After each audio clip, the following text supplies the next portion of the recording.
पाकिस्तान के field marshal general Munir ने फिर भारत के खिलाफ जहर उगला है। I paid tribute to the Shuhada of Indian illegally occupied Jammu and Kashmir. Cease fire होने के बाद भी पाकिस्तान सुधरा नहीं है। कश्मीर के लिए मरने मारने की कस्में खा रहा है। पाकिस्तान यूं लगता है जंगी तरानों से, जंगी नारों से बाहर ही नहीं निकलता, जैसे कोई और काम ही नहीं उनको। इनके माँ बाप ने इनको पैदा ही मरने के लिए किया है। जिंदगी जीना, खुश रहना, लोगों को खुश रखना, ये इनका मकसद है ही नहीं। इनका मकसद है आतंकी हमले करना। इनका मकसद है लोगों की जिंदगी में जहर घोलना। न खुद जियो न दूसरे को जीने दो, ये इनका मोटो है। आतंकी सेना के मुखिया मुनीर ने भारत को बुरे परिणाम भुगतने की धमकी भी दी। रिसेंटली उन्होंने पाकिस्तानी परेड से खिताब करते हुए जो शब्द बरते, वो उसी तरह के जहादी जंगी शब्द थे जो पाकिस्तान की आर्मी हमेशा से बरतती चली आ रही है। हमारे सियासतदान यही कहते नजर आ रहे हैं कि कश्मीर लेंगे लेंगे, कश्मीर हमारा है। अभी तक लिया क्यों नहीं? पाकिस्तान दुनिया के सामने दावा करता है कि हम आतंक के खिलाफ लड़ाई लड़ रहे हैं, हम खुद आतंक पीड़ित हैं। उसी पाकिस्तान की आतंकी सेना का मुखिया कश्मीर में आतंकियों को भड़का रहा है। तो वो सारा टाइम दहशतगर्दी की जंग कर रहे हैं। उनको बताना चाहिए कि ये दहशतगर्दी की जंग नहीं है, ये कश्मीरियों के ऊपर इन्होंने कब्जा किया हुआ है। वो कश्मीरी जब लड़ते हैं तो उनको ये दहशतगर्द कहते हैं। आप उन लोगों को जबरदस्ती फोर्स कर रहे हो कि हमारी हुक्मरानी को मानो। वो एक आजाद खुद मुख्तार रियासत की बात कर रहे हैं, आप कह रहे हैं दहशतगर्द हैं। यकीन के साथ कह सकता हूँ पाकिस्तान को कोई थ्रेट नहीं होगी अगर पाकिस्तान की तरफ से टेररिज्म का कारोबार भारत के खिलाफ बंद हो जाए। ये मैं यकीन से कह सकता हूँ। जय हिंद दोस्तों, स्वागत है आपका वन शॉट इंडियन मीडिया पर। दोस्तों, एक बार फिर पाकिस्तान के फील्ड मार्शल आसिम मुनीर कश्मीर को लेकर भारत को गिरधर धमकी देना शुरू कर दिया है। जी हाँ, कुछ दिन पहले आसिम मुनीर नौसेना परेड में भाषण देते हुए मुनीर ने आतंकवाद को वैध संघर्ष का और भारत को जबरदस्त चेतावनी दी कि अगर भारत ने फिर हमला बोला तो हम मुंहतोड़ जवाब देंगे। जहाँ एक तरफ पाकिस्तान यह बोलता है कि हम आतंकवाद के खिलाफ लड़ाई कर रहे हैं, वहीं पर दूसरी तरफ पाकिस्तान के फील्ड मार्शल आसिम मुनीर पूरे पब्लिक के सामने भारत के खिलाफ जहर उगलने का काम कर रहा है। आसिम मुनीर का भारत के खिलाफ भड़काऊ बयान देना पूरी दुनिया को याद दिला दिया कि पाकिस्तान का अधिकारी ही खुद भारत में हिंसा और आतंक को बढ़ावा देने को जायज मानता है। दोस्तों, पिछली बार भी पहलगाम अटैक से पहले आसिम मुनीर ने भारत के खिलाफ कुछ ऐसा ही भड़काऊ धमकी दिया था। उसके कुछ ही दिन बाद पहलगाम जैसा बड़ा आतंकी हमला भारत पर हो जाता है और इस बार फिर एक ऐसे समय में ऐसा भड़काऊ बयान देना जहाँ एक तरफ भारत में अमरनाथ यात्रा शुरू होने जा रहा है, ये बिल्कुल ही भारत के लिए चिंता का विषय है। लेकिन जिस तरह से भारत ने ऑपरेशन सिंदूर के दौरान पाकिस्तान को मारा है, इसके बाद पाकिस्तान ये सोच भी नहीं सकता कि फिर से भारत पर आतंकी हमला किया जाए। तो पाकिस्तान यूं लगता है जंगी तरानों से, जंगी नारों से बाहर ही नहीं निकलता, जैसे कोई और काम ही नहीं उनको। हमें उम्मीदें थी आज से कोई 20-25 साल पहले या इवन 30 साल पहले जब वाजपेयी जी गए थे पाकिस्तान, तो हमें उम्मीदें थी। मैं उस वक्त उन दिनों पाकिस्तान से नया निकला था, लेकिन फिर भी हम खबरें पढ़ते थे तो उम्मीद थी कि वाजपेयी जैसा कादावर लीडर अगर खुद पाकिस्तान बस में बैठ के पहुंचा है तो शायद अब ये हालात ठीक हो जाएंगे।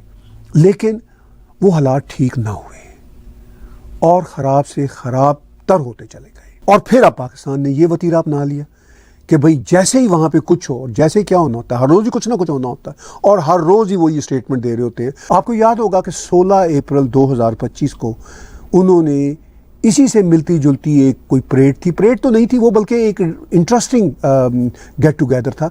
उसमें क्या था कि जो पाकिस्तानी पाकिस्तान से बाहर बसते हैं वो सब इकट्ठे हुए थे और उनसे खिताब करते हुए उन्होंने कहा था कि हिंदुओं के साथ हमारी नहीं बनती, हमने अपना देश अलग बनाया है। ऐसी बात उन्होंने पिछले साल भी कही थी। और फिर उन्होंने कहा कि हिंदू जो हैं वो हमारे काबिल नहीं, हमारे लायक नहीं है, हमारे बराबर नहीं, इस तरह की बातें की। ये सोचे बिना कि उनके अपने देश में भी अब 1-2% हिंदू रह गए हैं, वो बेचारे क्या सोचते होंगे। कभी तो वहाँ पे वो 20-22% हुआ करते थे। तो ये पाकिस्तान के आर्मी जर्नैल का हाल है। और ये आर्मी जर्नैल कोई जर्नैल नहीं है सिर्फ, ये पाकिस्तान का अल्लाह मियाँ है, ये पाकिस्तान के स्याह व सफ़ेद का मालिक है, जो भी पाकिस्तान का चीफ आर्मी स्टाफ होता है। और ये तो वैसे ही अब फील्ड मार्शल है, पाकिस्तान में दूसरा फील्ड मार्शल बना है। पहले अयूब खान हुआ करता था, अब ये फील्ड मार्शल बना है। तो ये कोई मामूली आदमी नहीं है, ये पाकिस्तान का सबसे स्ट्रॉन्ग आदमी है। इसीलिए प्रेसिडेंट ट्रंप ने इससे मुलाकात की। तो आज देखिए ना हमारी इकोनॉमी की क्या सिचुएशन है। हमारे प्राइम मिनिस्टर कहते हैं जी हम किसी दोस्त मुल्क में जाते हैं तो वो जनाब परेशान हो जाते हैं कि जी ये पैसे मांगने आ गए हैं। गोया इंटरनेशनल भिखारी बन गया है हमारा मुल्क। हमारे पासपोर्ट की कितनी इज्जत है, one of the worst in the world. तो हमें कब हम सेल्फ रिफ्लेक्शन करेंगे, कब हम सोचेंगे कि यार पाकिस्तान बनाने का मकसद दुश्मनी निभाना नहीं था, लोगों की जिंदगी बेहतर बनाना था, उस मकसद में हम फेल हो गए हैं। We have miserably failed in that mission. आपने कहा अगर पाकिस्तान के पास न्यूक्लियर बम ना होता तो क्या पाकिस्तान का यही रवैया होता? तो मेरा उस पर सवाल यह था कि अगर भारत के पास न्यूक्लियर बम होता तो क्या, और पाकिस्तान के पास ना होता तो क्या भारत का यही रवैया होता?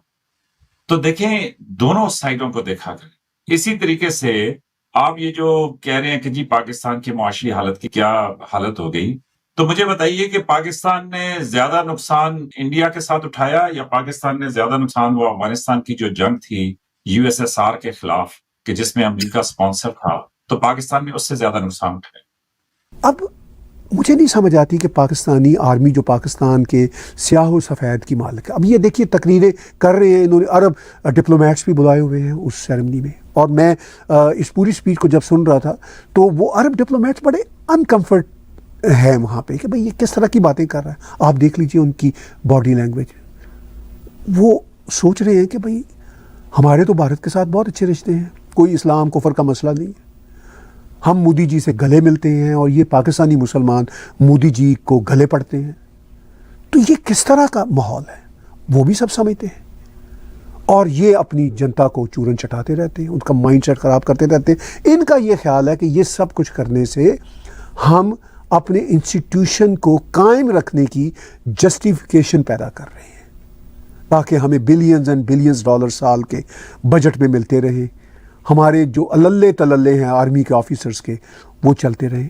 अच्छा, ये सब अल्लल्ले तलल्ले चल सकते हैं, आर्मी का जितना साइज पाकिस्तान का उतना भी रह सकता है, लेकिन इस साइज के साथ अगर ये नफरत की फ़ज़ा ख़त्म कर दें, भारत के अंदर टेररिज्म करने की या अफ़गानिस्तान को कंट्रोल करने की फ़ज़ा ख़त्म कर दें, तो इससे इनके एग्जिस्टेंस को कोई फ़र्क नहीं पड़ेगा। बार बार कहते रहते हैं मिस्टर आसिम मुनीर भी कि भारत की आर्मी हमसे साइज़ में भी बड़ी है, वसाइल में भी बड़ी है, लेकिन इसके बावजूद हमने उनको शिकस्त दी। जैसा भी आपने सुना, भाई आपने शिकस्त बस तो क्या देनी थी, आपको सफ़ेद झंडी लहरानी पड़ी, अमेरिका से रिक्वेस्ट करना पड़ी, अरबों से रिक्वेस्ट करना पड़ी अब इस 10 मई की सुबह को कि जनाब हम जंग बंदी करना चाहते हैं। फिर ख़ुद इनकी आर्मी ने हॉटलाइन पे भारत की आर्मी से कहा कि ठीक है अब हम रिटेलिएट नहीं करेंगे आपके 10 मई के एक्शन के बाद। तो जब इन हक़ाइक़ का पाकिस्तान आर्मी को पता है और इस हकीकत का भी पता चल गया कि भारत ने इनकी रिक्वेस्ट मान ली,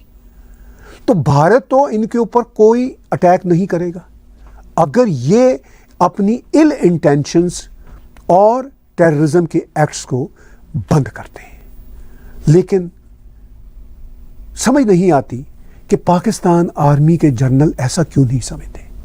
वो क्यों समझते हैं कि भारत के ख़िलाफ़ नफ़रत फैलाते रहने से उनके एग्जिस्टेंस की जस्टिफिकेशन है।